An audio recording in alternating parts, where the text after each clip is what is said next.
Even a worm will turn. Royal fans blow a gasket as Andrew still stands in for the Queen. Royal supporters have made desperate calls for Prince Edward and Princess Anne to be appointed to stand in for the Queen instead of Prince Andrew following his high-profile civil sex case. Royal fans have been left furious that Prince Andrew could still be allowed to stand in for his mother despite having to step down from public duties amid his civil sex case. The House of Commons Library published guidance for the first time on what plans could be put in place if the Queen cannot carry out royal functions. Following the news that Prince Harry and Andrew have both quit as working royals, there has been an increase in public debate on whether they should still be stand-ins. If there was a temporary incapacity or absence from the UK, the monarch can assign councillors of state to maintain public business. But there is no provision under the Act to prohibit a member of the family from stepping in who isn't a working royal. This means as long as the royal stays in the line of succession, they can still be requested to stand in. In response, royal fans hit out on Twitter and called for the next two senior royals in line with the throne, Prince Edward and Princess Anne, to be appointed in their place. One person wrote, "Will the nation stand for Andrew being a representative of the monarchy? I do not think so. As for Harry, it goes without saying that he too should be legally removed. What are they waiting for? Putin?"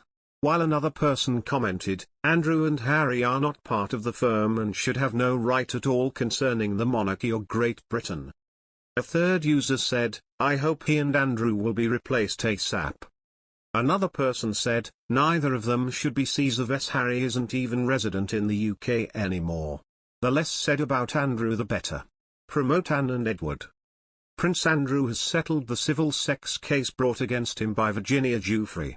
Richard Madeley has blasted Prince Andrew and said that he's finally met his destiny. The Duke of York quit public life in 2019 following his disastrous interview on BBC Newsnight, where he talked about his association with sex offender Jeffrey Epstein. Earlier this week, Andrew reached an out-of-court settlement with his accuser Virginia Giuffre in a civil sex claim filed in the US. It means that he has now avoided a potentially explosive trial with the settlement said to be £12 million. Andrew has continually denied the allegations against him.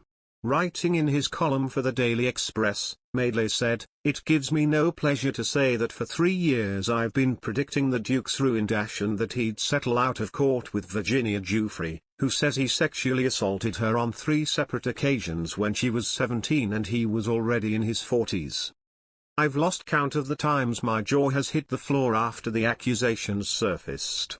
That Newsnight interview, which he genuinely believed to be a triumph until it was screened to a disbelieving, jeering public, the scurrying from castle to castle to avoid being served court papers, the swerving of any conversation with the FBI, despite promising to cooperate with them, the ludicrous demand to have his day in court when a New York judge had already penciled the Duke's trial into everyone's diary, and finally and most shamefully the victim shaming of Giuffre, the oldest trick in the book and the dirtiest.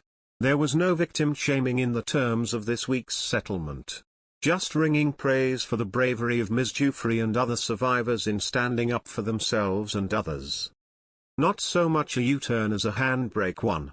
Madeley now says there's no way back for Andrew after the humiliation of this week. A steady stream of character witnesses who've been unlucky enough to cross his path over the years have revealed what many in the media already knew, he wrote.